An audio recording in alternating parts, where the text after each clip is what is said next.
Today is day one of Unit 3, Revolutionary Actions. Today's topic is the unhappy British colonies.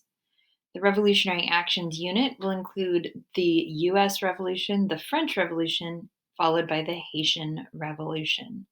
So let's get started on the British colonies in North America that will later become the United States. The first question is, what colonial factors made Britain and France rivals? So Britain and France were rivals in the colonies in America, and you can see that by this interactive or this animated map on the lower right. Britain and France were fighting over colonial land in America, as well as in Asia and Africa, and land in Europe occasionally as well. Britain and France were rivals over land in America because land was profitable, especially in places like the West Indies and in the Caribbean, because you could plant sugar. Sugarcane was an incredibly valuable cash crop. Among many other uses for land, sugar is a perfect example of why Britain and France competed. Britain and France both created sugarcane on their plantations using slave labor. On the top right, we have an image of slave laborers planting and hoeing the field under the supervision of some kind of white overseer. And on the left, investment in machinery from the Industrial Revolution, in new machinery for crushing sugarcane, in new machinery for processing it into refined sugar. All of these things mean that the overall production of sugar increased between 1600 and 1800. And what this means is that as the production of a product like sugar, which is a commodity and is the same everywhere that it's produced, is that as supply of a commodity increases, the equilibrium price decreases, which means that as each side produced more sugar, the price you could get at the market for that sugar would decrease, thereby stimulating further competition. Britain and France both found themselves in the position of needing to increase production in order to make the same profits. The French tended to invest in technology for their plantations in places like Haiti, whereas the British tended to invest more in the slave trade, increasing their human capital, so to speak. Both groups increased deforestation across the islands of the West Indies in order to farm greater and greater areas of land, and also in order to get wood for fuel to burn in the kilns for sugar refinement. It's worth noting that sugar boiling consumed a tremendous amount of forest, and you needed to burn roughly one gigantic tree each day in order to power the sugar mills. This led eventually to soil erosion, animal extinction, and a variety of other problems.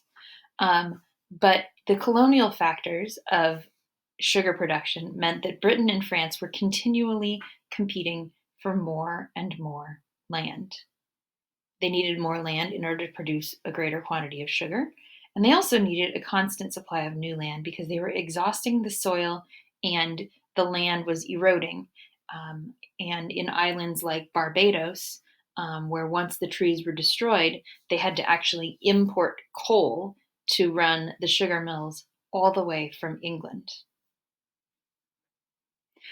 What colonial factors made Britain and France rivals? Sugar production, in particular, the production of a commodity, meant that the two nations in their empires were competing for land, islands, labor, enslaved people, and machinery. What happened during the 7 Years' War? The 7 Years' War, otherwise known as the French and Indian War to North Americans, was a conflict that started between Britain and France. It was a conflict between Britain and France over land, much like they conflicted over the islands in the Bahamas and in the Caribbean and the Gulf of Mexico, the West Indies, etc. Britain and France conflicted over land in North America. As you can see from this map, the land sort of south of the Great Lakes was claimed originally by France, and the land to the east of that, along the coast, claimed by Britain, and then Florida and what is today Mexico and much of the western United States was claimed by Spain. The Seven Years' War erupted in North America in this area known as New France when the British tried to claim a portion of that land.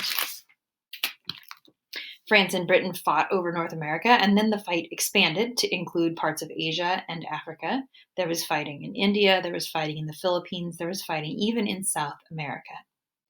This became known by some historians as the first real World War, because in the process of fighting this war over 7 long years, Great Britain recruited Prussia and Portugal to be its allies. Whereas on the other side, France was able to recruit Spain, Austria, Russia, and Sweden. The rules of this war followed 18th century warfare, sort of gentlemanly, chivalric type of codes. People fought with quote unquote honor. It was a super expensive way to fight, and the armies would fight in this way that's illustrated in this picture here, with large groups of infantry lined up in long rows, shooting relatively inaccurate muskets, proceeding closer and closer, and eventually ending up in hand-to-hand combat. So what happened during the 7 Years' War? Giant armies across North America, Asia, Europe, Africa, all the way from the Caribbean, South America, to India and the Philippines. And these giant armies representing the nations of Great Britain, Prussia, and Portugal on one side, France, Spain, Austria, Russia, and Sweden on the other, fought very costly, very expensive wars in this large open battlefield strategy of infantry versus infantry. This very expensive war was won by Britain and its allies, which is great because they won a bunch of land, but they still had to pay back all the money they spent on war supplies. The colonists in New England were famously upset about taxation without representation that we all learned about in 5th grade and 8th grade. And the colonists in New England were upset about these taxes. In particular, one tax, the Stamp Act, put a tax on paper. So every time you purchased a piece of paper, like a contract on paper or a document or a newspaper or even paper products like playing cards or books, would require the payment of a tax. And then as proof that you paid the tax, your document or your paper would be stamped. So it was known as the Stamp Act, and this annoyed colonists in New England because having fought in the war against France and having, as in their estimation, helped win the war against France, they were now being expected to pay for the war against France. You imagine a veteran of the war, like this person in the illustration on the bottom left, fought and maybe was injured or disabled in the war in some manner, returns home and then is asked to pay taxes to pay for the war that they themselves just fought in. They may be paid for the war with an arm and a leg, literally through injury in the combat, and then they came home and now they're being asked to pay figuratively an arm and a leg in taxes. Some individuals, like Benjamin Franklin, depicted here, were influential and outspoken opponents of the Stamp Act. He drew up and published this drawing representing the colonies being reduced, being cut down. And this person of ambiguous gender has been cut into pieces by the taxes put in place. They've already suffered. They're ragged and tired, and they've suffered from the war, and now they're being asked to pay taxes on top of that.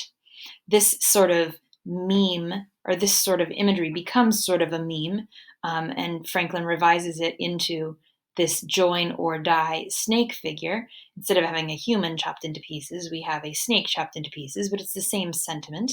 And if all the colonies in North America stand together, then they can actually make a difference and protest and stand strong. But if they allow themselves to be chopped to pieces, then they are going to be as ineffective as this person whose arms and legs have been removed.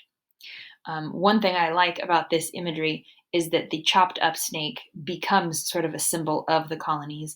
And you see here on the left, the Massachusetts Spy, or Thomas Bolton's journal, or Thomas's Boston journal. And he has used the join or die snake as part of the logo in the header of his paper. And you can see that the joints are still there, but they're kind of stitched together. So the snake is strongly facing off against this griffin or dragon or whatever this creature is. In summary, the colonists in New England were upset about the Stamp Act because they felt they had already fought and helped win the war, had sustained enough injuries and costs during the fighting, and then they're being asked to pay for the war after the fact, which is seen as unfair, and they felt that they needed to fight back. Colonists in New York and Pennsylvania, on the other hand, were upset about the Proclamation of 1763. At the end of the 7 Years' War, many colonists in these East Coast 13 colonies projected that they would be able to claim land in this new Western territory, this new land claimed from the French. However, the King of England in 1763 made a proclamation drawing a line, mostly down the mountains, prohibiting the colonists from moving into this back country, from moving into the newly won land. The king argued that this land should be reserved for the Amerindians, who rightfully already lived there. The king also argued that if colonists were allowed to start moving in there, they would simply get into fights with the Amerindians, and it would result in either a further outbreak of war or just plenty of violence against Native people, which we don't need to do right now. We just finished a giant world war against France. Colonists, however, felt differently, especially businessmen from New York and Pennsylvania. Places like New York City and Philadelphia up here were known for their business culture then as now. And these businessmen, these early, stock traders and investors, were speculating on the land out here in the West. In fact, many of them had already, legally or illegally, unclear, purchased land in this new area, and were planning on developing it and selling it to future settlers. This picture over here is a proposed province, supposedly going to be named Vandalia, and a number of famous founding fathers were part of this venture. But as you can see, Vandalia is outside this red line, the Proclamation line. So this investment opportunity was ended. Quite famously, Benjamin Franklin, George Washington, and a number of other founding fathers were prominent land speculators. And it was common for any aspirational businessman to own a piece of land in the West, or maybe even multiple pieces of land in the West. The problem is, if settlers weren't allowed to go past the Proclamation line, then there would be no increased demand for that land, and all of your speculative purchases would come for nothing. They would not make money. This is a big problem, especially if you consider that many of these purchases were probably made on credit. If colonists aren't allowed to move to the Indian lands, then the speculators will not be able to quasi-legally or illegally sell that land to the settlers.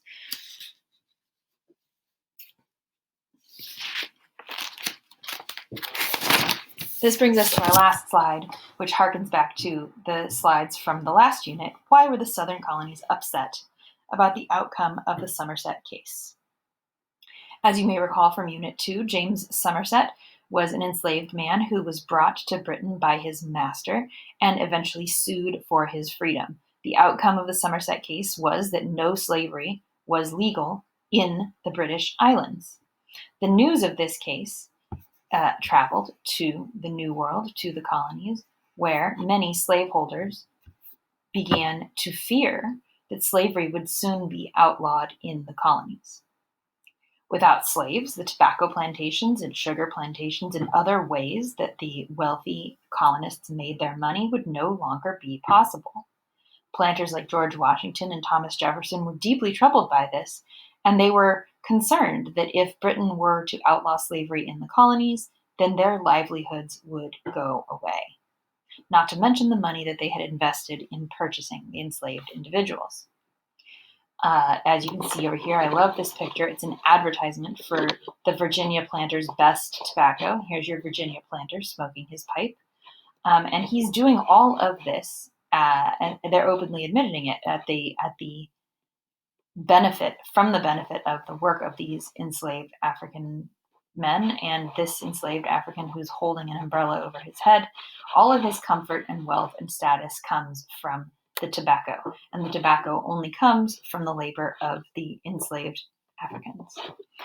Tobacco plantations required a tremendous amount of work, and I included this painting, which is a pretty famous mural, painted, I believe, after George Washington's death. This is supposed to be George Washington, and he owned several slaves, hundreds, much like Thomas Jefferson, who had over 300 slaves working on his plantation. I like this painting because in retrospect it depicts George Washington being sort of ambivalent about his slaves over here taking a break. But you imagine the Somerset case, the outcome could have meant that planters like Washington and Jefferson and so many others of the founding fathers would have lost all of their wealth were slavery to become illegal. This would give them many reasons to be upset with the British government. All right, that is the conclusion of these slides. You should summarize your 5 answers in complete sentences and submit them. Any of the things that don't make a lot of sense right now, hopefully will be clarified by the reading